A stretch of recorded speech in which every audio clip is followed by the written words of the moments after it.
key defining role in deciding which party will control the U.S. Congress in what is now developing into the single most important midterm election in our lifetime.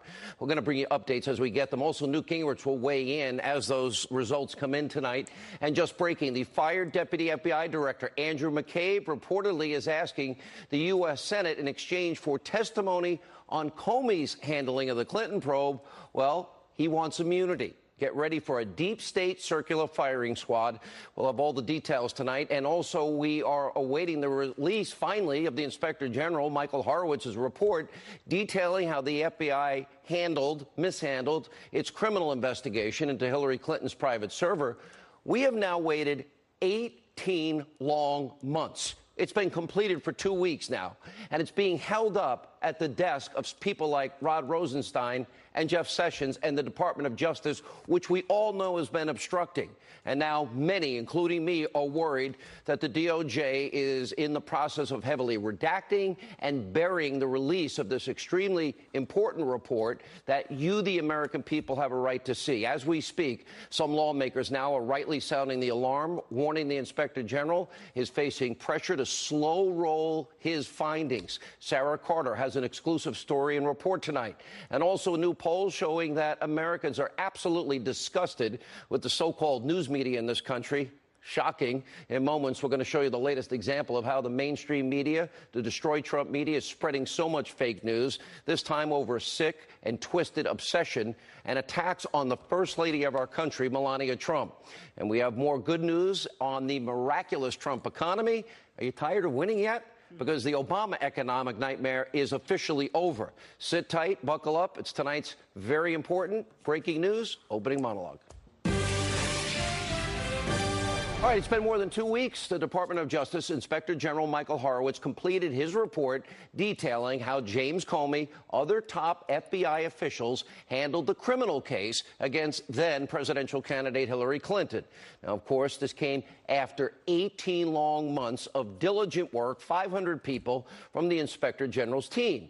But now, these extremely important findings are still being delayed and stalled. Where? In the Department of Justice, the same people that have been obstructing Congress, by the very same people responsible for redacting, withholding, and ignoring subpoenaed documents from members of Congress who are trying to do their constitutional duty of oversight as required by the Constitution. Every American tonight needs to be demanding that this report is released in full right now. But don't bury it this Thursday or Friday leading into the Trump summit. Now, earlier, the president tweeted this, quote, "What has taken so long with the Inspector General's report on crooked Hillary and slippery James Comey? Numerous delays. I hope the report is not being changed and made weaker.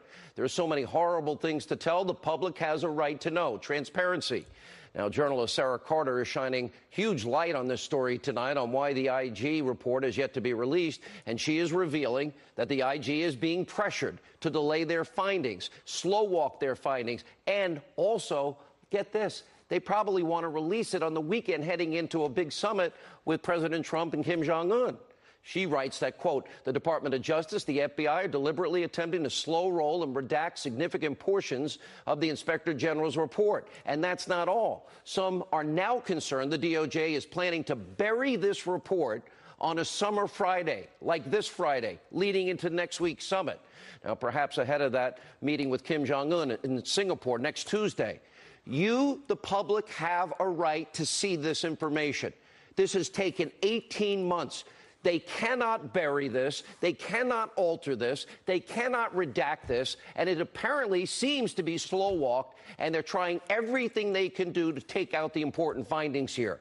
Our questions deserve to be answered. Where's the report on the now infamous tarmac meeting between Bill Clinton and Loretta Lynch? They're talking about their grandkids, really? Where's the report on James Comey issuing what? Writing exoneration after exoneration on Hillary Clinton in May before he even interviewed Hillary and 17 other key witnesses. Where's the report on why the FBI looked the other way as Hillary Clinton literally destroyed evidence as she deleted 33,000 subpoenaed emails, acid washed her hard drive with bleach bit, and had an aide break up her devices with a hammer? Now, tonight we did reach out to the DOJ. Shockingly, they declined to comment. And while we await the IG's report detailing how the fix was in fact in for Hillary Clinton, how Hillary Clinton did commit felonies, we do have new information surrounding former Navy sailor Christian Saucier. Remember him? He wasn't given any special insider Clinton treatment. Hillary Clinton willfully mishandled top secret special access information on a private email, then lied about it all. She didn't have any charges brought against her. Poor Christian Saucier. He took 6 pictures inside of a submarine that he was proud to work on. Never put him out in the public. He was put in federal prison for a year before being pardoned by President Trump. Now Christian Saucier rightly is suing President Obama, James Comey, claiming that he was subject to unequal protection under the law. Good for him. Unequal protection under the law, our 2-tier justice system, pretty much sounds about right, sadly. Now, speaking of which, the former deputy director of the FBI, Andrew McCabe, he was fired, as we know, for lying, still has not been charged with any crime. There is a criminal referral. Now, McCabe is now reportedly asking the U.S. Senate for immunity in exchange for his testimony in their ongoing investigation into the FBI's mishandling of the Clinton investigation. I said it in January. It's the year of the boomerang, and this is now becoming a circular firing squad among some of the top levels of the deep state. We're going to have more on this tonight in just a moment. Now, first, we have some not-so-shocking news about so-called journalism in America. Look at this new poll from the Pew Research Center. 70% of the American people now have news fatigue.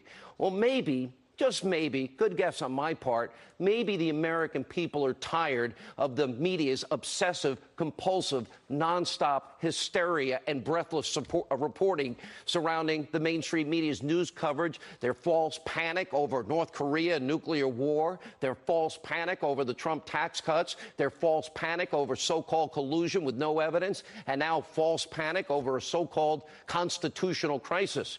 Watch what our friends at the Media Research Center and us put together tonight. President Trump declares he has the power to pardon himself, unleashing new fears about his response to the Russia investigation and the possibility of a constitutional crisis. We're heading into a constitutional crisis. So are we at a crisis point here?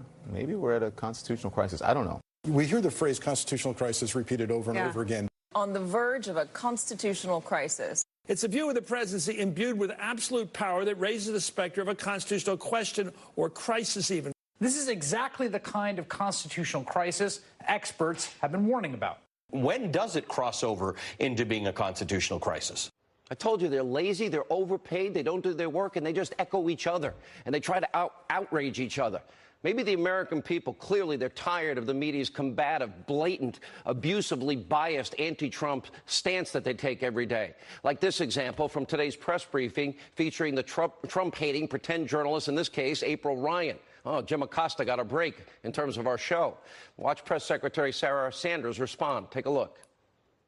Is the president aware that this is about police-involved shootings and not about disrespecting the flag? Is the president aware of that, Sarah, please? I understand you're going to Stephen, but I'm asking, is the president aware that taking the knee is about police-involved shootings? The president has made his position crystal clear, and that it's about, I let you rudely interrupt me and your colleague. I'm going to ask that you allow me to finish my answer. I would be happy to answer it if you would stop talking long enough to let me do that.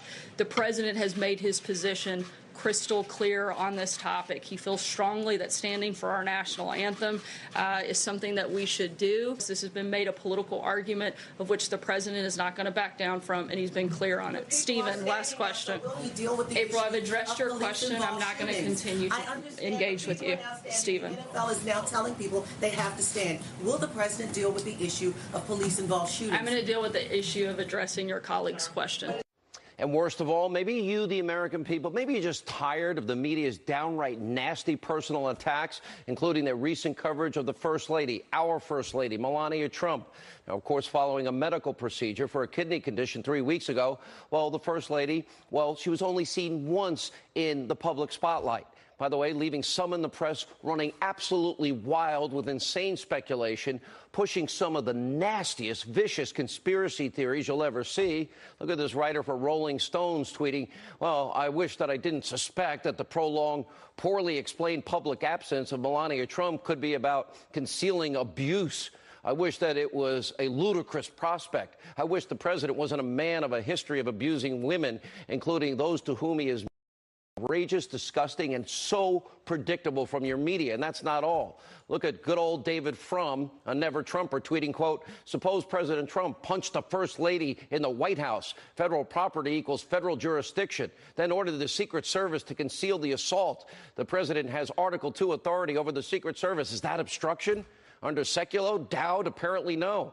Of course, this disgusting speculation continued even on television. This is how insane your media has become. This is a mass psychosis that kicked in about 10 p.m., November 8th, 2016, when the person they thought would never win won by a big margin. Take a look. A lot of people are wondering where the First Lady is these days. She dropped out of sight several weeks ago. They're saying we haven't seen her since the 10th. And everyone has their questions about where is she. The last time we caught a glimpse of her was on May 10th, 24 days, more than 3 weeks. There's been a lot of questions about her surgery, her time at Walter Reed, and now her invisibility. How long does she have to be out of sight to make this a legitimate media story? First ladies get media coverage. I don't care what your political ideology is, when a first lady disappears from the public scene 24 days after being in a hospital, of course reporters are going to raise questions. As of the time we're taping this show right now, the First Lady has not been seen in public for 25 days. Well, I'm not surprised. It took that Shawshank guy years to tunnel out. This is so despicable, even beneath the dignity of them. So-called comedians, so-called journalists. Well, there are actually 4 of them last week that saw Melania Trump but said nothing. I have multiple sources confirming that tonight. And by the way, she did have an operation. Maybe wishing her well would be the appropriate response. The First Lady did respond on Twitter, writing, I see the media is working overtime, speculating where I am, what I'm doing. Rest assured, I'm here at the White House with my family, feeling great and working hard on behalf of children and the American people. Would that shut them up? Probably not. That's how sick they are. And another anti-Trump non-story, the mainstream media pushing literally this time surrounding the Philadelphia Eagles being disinvited to the White House following the big Super Bowl victory. Earlier today, the press secretary, Sarah Sanders, responded. Good for her. Take a look at this. There were 80 members of the Eagles organization that RSVP'd and committed to attend this event as recently as Friday, as well as over 1,000 fans of the Eagles organization. And the Eagles are the ones that tried to change their commitment at the 11th hour. And the president, frankly, thinks that the fans deserve better than that. If this wasn't a political stunt by the Eagles franchise, then they wouldn't have planned to attend the event and then backed out at the last minute. And if it wasn't a political stunt, then they wouldn't have attempted to reschedule the visit when they knew that the president was going to be overseas. And if this wasn't a political stunt, they wouldn't have waited until Monday, well after 1,000 of their fans had traveled and taken time out of their schedules to offer only a tiny handful of representatives to attend the event. Yeah, great treatment of Eagles fans. In this particular case, the president was right to cancel this event. And by the way, look at the NFL today. Look at this rule, the new rule, requiring players, that's to actually stand for the anthem, or else they can go hide in the locker room. Look at the owner of the New York Jets offering to pay the fines of any player on his team who protests the anthem. You know what? I've had it. This is ridiculous. I'm supposed to tune into a football game and watch a bunch of people that make a lot of money making a statement. Not the Eagles in this particular case, but they made a political statement as it relates to the White House. Really? Now they're going to hide in the locker room while the flag is waving and we're honoring men and women that fought, bled, and died for their country, fighting under that flag? Look at what Roger Goodell and other NFL owners have done to this league. It's disgusting. Let me be clear. I'm done with my Jets. In fact, I'm done with the NFL. My football day is Saturday. I like college football. And until and unless members of the National Football League gain the respect for the flag in this country and those that have sacrificed, bled, and died fighting under that flag, I'm finished. Instead of celebrating a football team today, the president rightly hosted a celebration for America featuring, the Marine Corps band and the Army chorus. And today, Americans do have so much to celebrate, including a booming economy. Wow, so different than just 501 days ago. Take a look. Our country has never done better than it's doing right now. Never. Record numbers at every outpost. You take a look at what's going on. Lowest unemployment numbers we've had. Lowest African-American unemployment in the history of our country. Lowest Hispanic numbers in the history of our country. Lowest numbers for women in 21 years. We've created $7 trillion of value in our country since the election. We're the largest economy in the world and getting a lot larger and fast. It's happened very quickly. Actually, quicker than I even thought. Only 501 days. By the way, what the president is announcing, good news for America, bad news for the Democratic Party and your corrupt media. Why? Because they want the president to fail. Obviously, they want to destroy Trump at any cost. Him being successful is not good towards that goal. And their little egos can remain intact. And by the way, their friends in the Democratic Party, they're so hoping can regain power. That's why this midterm election will be the most important in our lifetime. But that's not going to stop the president's economic policies from vastly improving this country. Remember the forgotten men and women? We've reported about the historically low unemployment rates, and now the Atlanta Fed is making a prediction the economy is going to grow second quarter at a rate of 4.8%. All right, let's compare this to the 8 years of Obama. Remember they told us that, 1% growth was the new normal for the United States. We should just all accept it.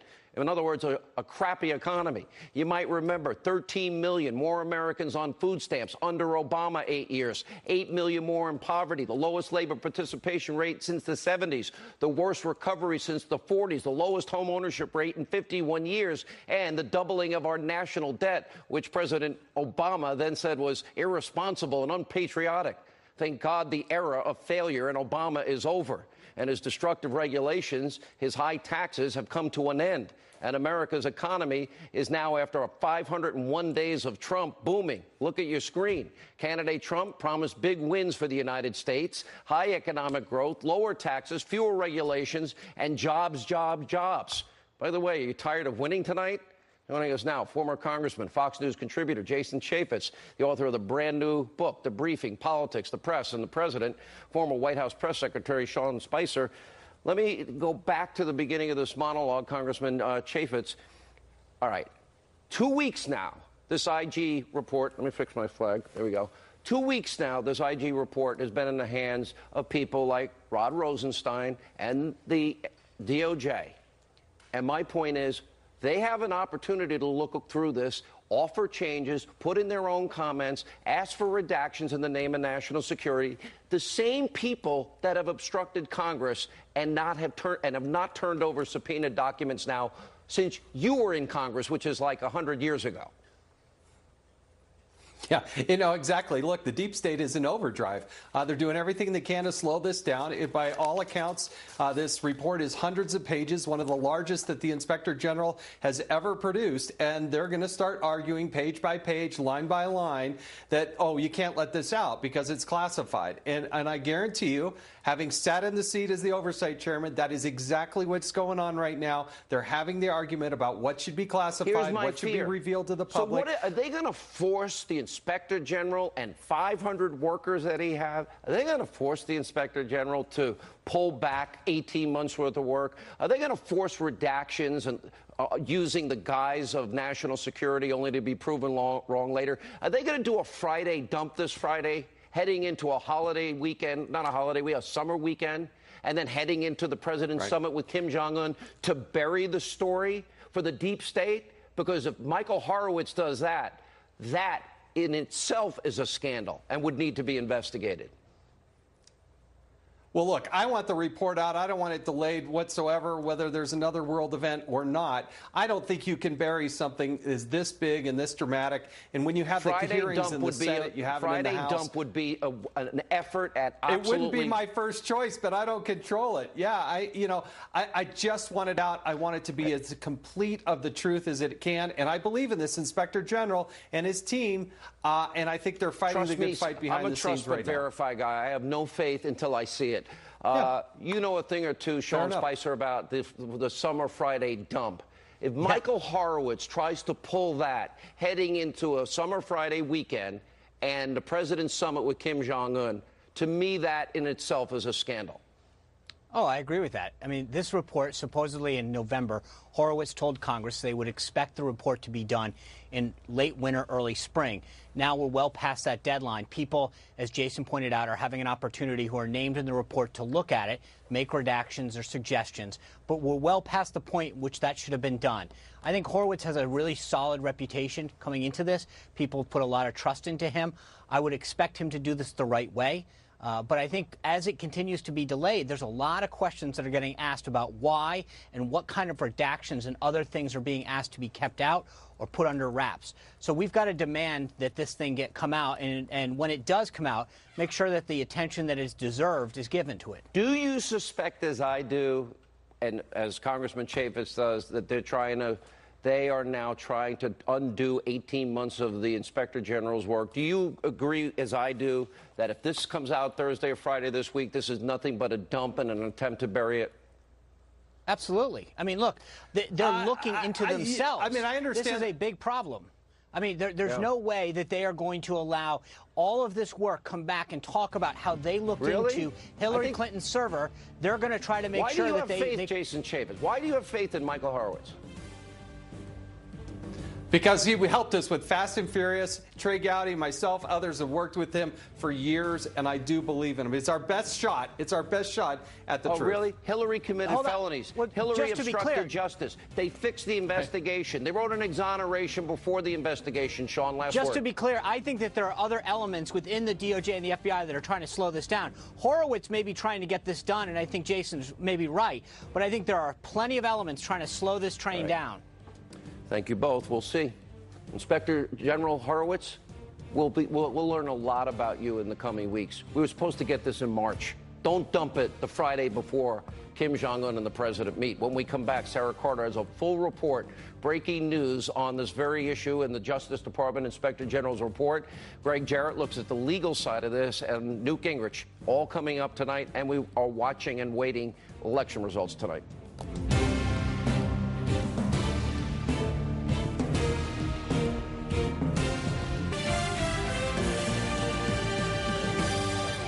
Right, as we mentioned in tonight's opening monologue, Sarah Carter is out with a brand new report. It's entitled "Lawmakers Warn the Inspector General is Being Pressured to Slow Roll and Bury the Clinton FBI Report," and concern mounts as DOJ, FBI seek redactions to weaken the report. Sarah joins us now. Also joining us, see that book right there? Get ready, get your copy online, Amazon, Barnes & Noble.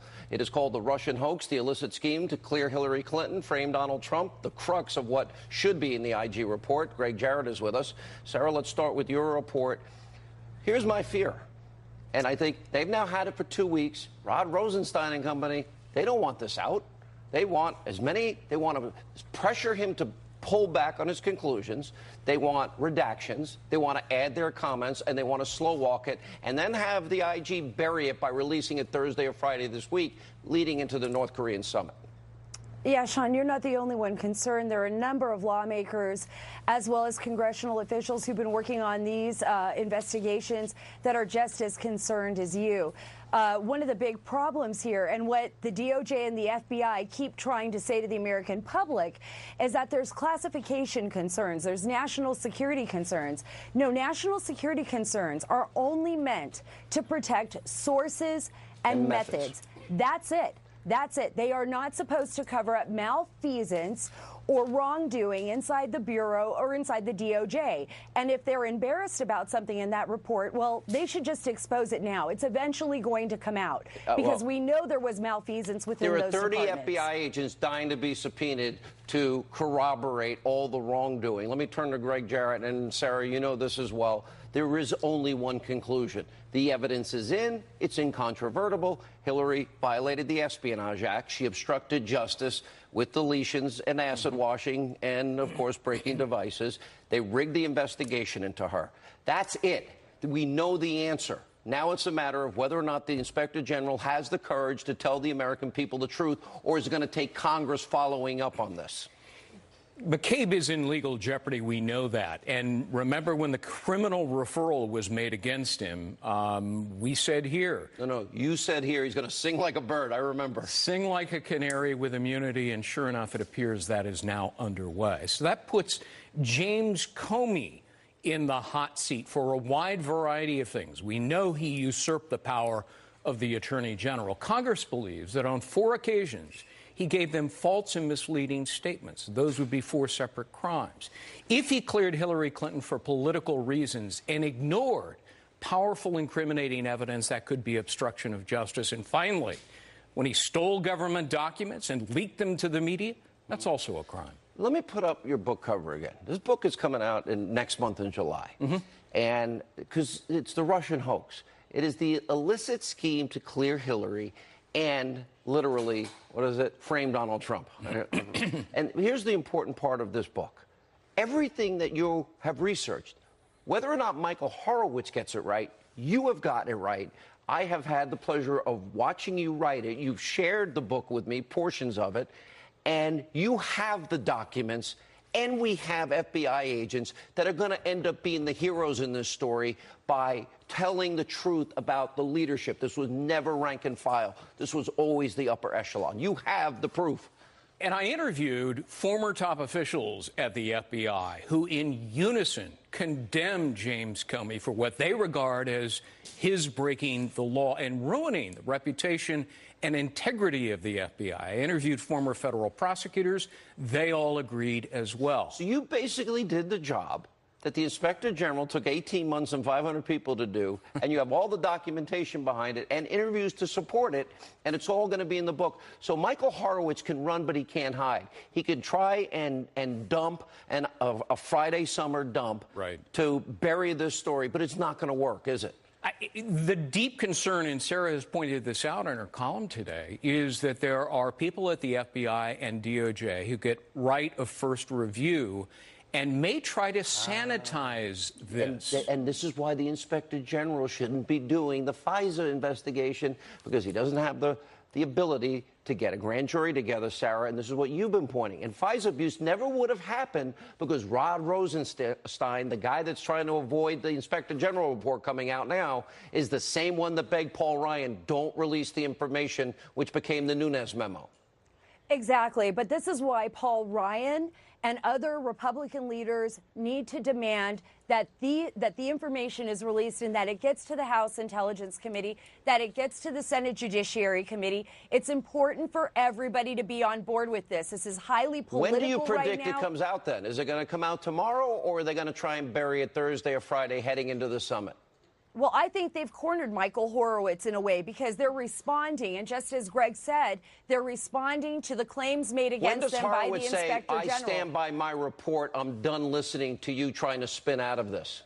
I think he absolutely will do that. I don't think that he's going to cower or be backed into a corner. I think he's going to release his report just like he did with McCabe and make that criminal referral. And when do you suspect it comes out? After the summit?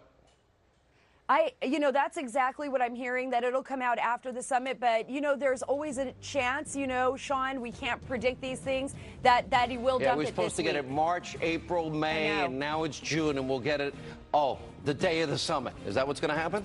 Probably. I hope not. I think that's in the works, yeah. The FBI and the Department of Justice. So that makes Michael Horowitz as corrupt as all the people. Well, but the DOJ has power over him. He is an employee of the DOJ. And they're going to make him do this? They have been obstructing justice at the DOJ and FBI. We're losing. This happens, we're just losing the country. Yeah. Yeah, great news. We bring you all the happy news here. When we come back, former Speaker of the House Newt Gingrich, he's going to weigh in on the election results tonight and so much more on Donald Trump's success. Straight ahead.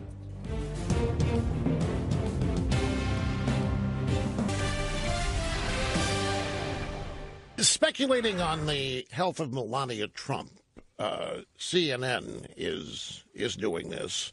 And a lot of the drive-bys are. You know what's amazing about it? They've announced that she had kidney surgery, a benign mass was removed, and they've said all is well. And Melania Trump was spotted in the White House yesterday at a Gold Star Families event, and she looked perfectly fine, walking in, looked perfectly normal. Yeah, the drive-bys around speculating, David Frum, hypothetically theorizing, well, wait a minute, you guys, what if Trump beat her up? And that's on federal property. Does he have the right? Can he get away with beating up his own wife simply because he runs the executive branch? These guys are trying to have this intellectual argument over whether or not Trump can be subpoenaed, whether he can be pardoned, pardon himself, or what have you. That was Rush Limbaugh earlier today. It is so sick out there, pointing out how corrupt your media is. Here with reaction. A brand new book just out today. I have read it. It's amazing. It's available on Amazon.com, BarnesandNoble.com, Hannity.com, bookstores everywhere. Trump's America, the truth about our nation's great comeback. Former Speaker of the House, Fox News contributor Newt Gingrich is live from a bookstore in New Jersey called Bookends. Okay, that's a pretty good backdrop for your release of your new book. Understanding Trump was a runaway best hit. It's 501 days in, and you go through what is a massive America comeback. The media never reports it. Why? Well, because I think, as you pointed out earlier in the show, there is a psychosis of hostility coming from election night and getting worse. And then Trump, frankly, I think intensifies it because he tweets every morning, and they wake up every morning and they go, oh, my God, he's still president. And you end up with the kind of sickening stuff you just had cited from David Frum. All you have to do to understand how sick this is and the nasty things said about Melania is put in the word Michelle Obama. And imagine had anybody in that 8-year period said the vile things and made the suggestions that have been made recently. And it tells you the pathology that is sweeping through the American news media and the American entertainment culture. This is our first lady. Melania deserves better than that. Oh, yeah. These people are disgusting. These people now have lost their minds. You said it happened at 10 o'clock, and I'm stealing your line, a mass psychosis that continues to today. I listened earlier, and I listened to you earlier, and I thought, I think that was my line originally. No, I totally stole it, but I've given you credit enough that people know that's true. Here's, I think, an important point, though. Look, you go through chapter by chapter by chapter, really how profound and historic this presidency is and how much success we've had. But then you have part 2 of your book. And part 2 is the dangers that the president faces, starting with the fake news media. Just give us a taste of that. Well, look, I think the president faces, first of all, let me just say, the success of this administration is so enormous. Just one thing that came out today, they announced today there are more job openings in the United States than there are people looking for work. Now, that is such an enormous change from the Obama years, and for that matter, the George W. Bush years, that it's really almost revolutionary how much he's accomplished in 500 days. And that's an example of the achievements. The challenges, though, are still there. And I think it's going to be interesting to see if the president can focus in, because, the presidency is so big and so all-consuming that you can lose your focus on occasion. He's done a great job with deregulation. He's done a great job with conservative judges. The tax cuts are working exactly as we thought they would and making America much more competitive.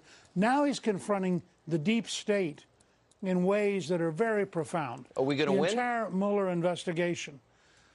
Probably we're going to win, partially because Trump is a remarkable leader.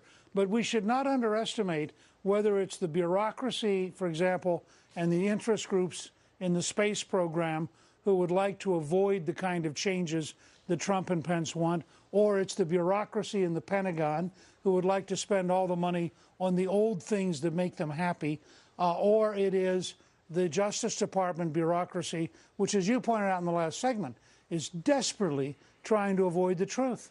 Yeah. And I think that we have to recognize that the system is much more deeply corrupt than any of us could imagine, that as it's gradually coming out in the open, we realize that elements of the Justice Department, at the larger level, elements of the FBI, were corrupted on a scale that is really a threat to the whole American system.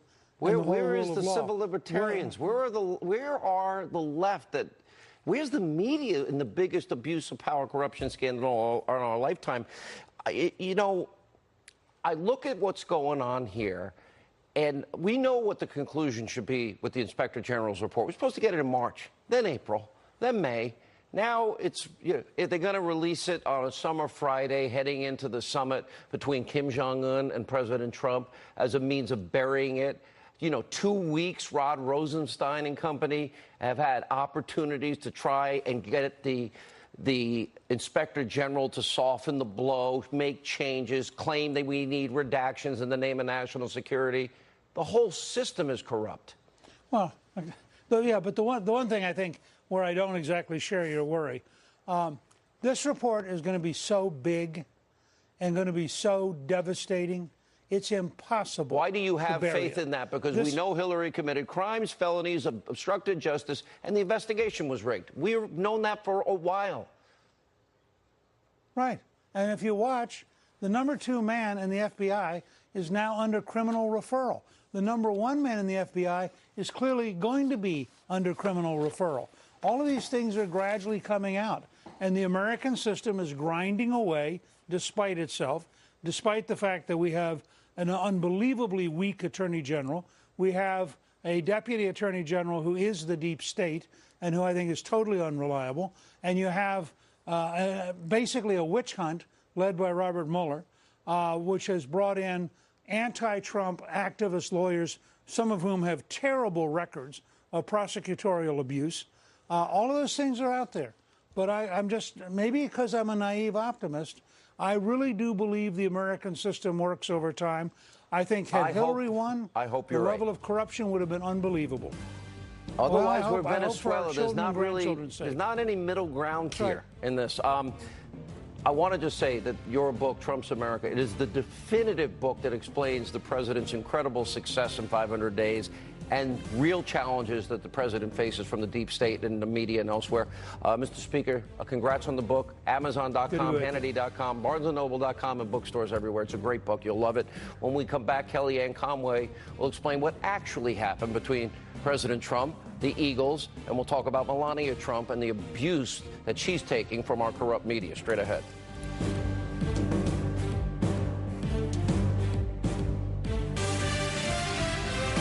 All right, joining us now, a lot of news today, is counsel to the president. Our friend Kellyanne Conway is with us. I want to get to the Eagles, but I cannot take what has been done and said again and the attacks the First Lady's withstanding. You have gone through it. Ivanka's gone through it. Where is all this liberal respect for women? Because it seems non-existent. And the First Lady keeps putting out statements. I'm here. I'm recovering. I just had surgery. And, yes, I was seen in public yesterday.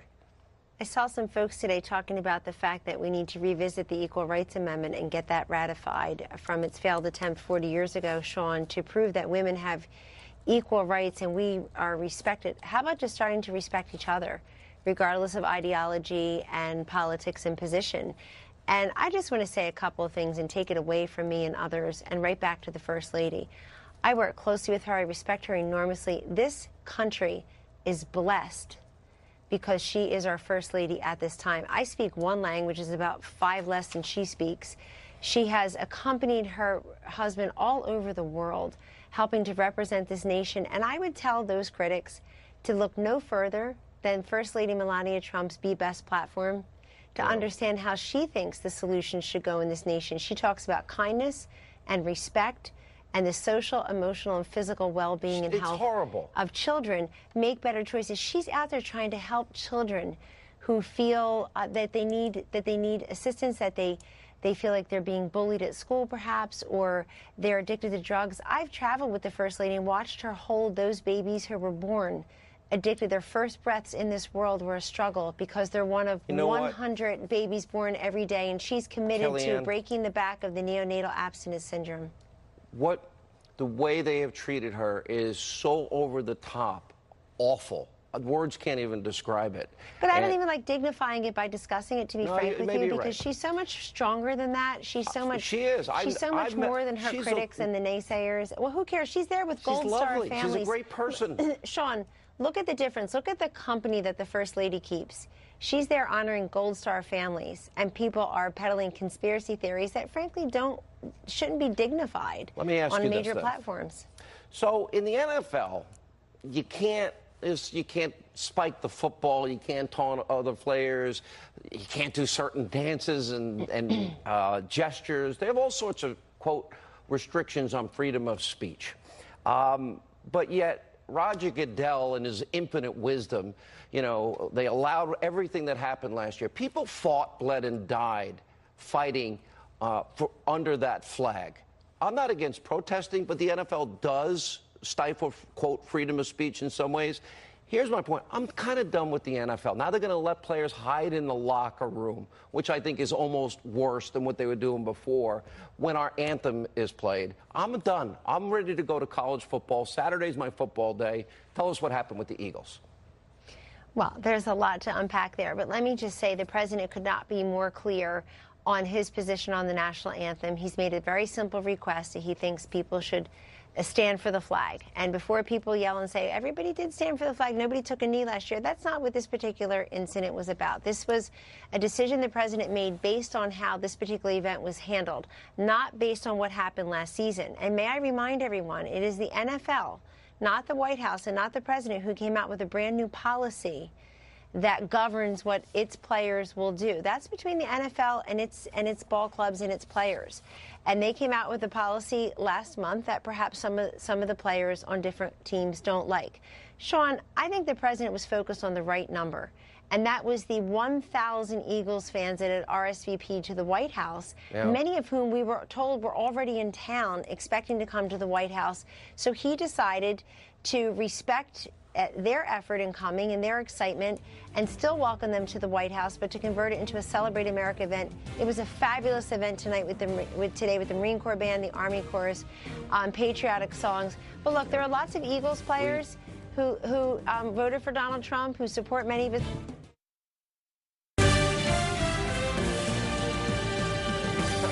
All right, we have some guests in the studio. The timing was off, but great job. All right, yesterday we showed you former President Bill Clinton's absolute meltdown on NBC, and he was asked about apologizing to Monica Lewinsky. Remember I said he's the grandfather, if you will, of the Me Too movement? Anyway, well, Clinton is going to be on The Late Show with leftist Stephen Colbert. They put out a promo clip, addressing his awkward interview. Take a look. When I saw the interview, I thought that because they had to, distill it. And it looked like I was saying I didn't apologize and I had no intention to, and I was mad at me.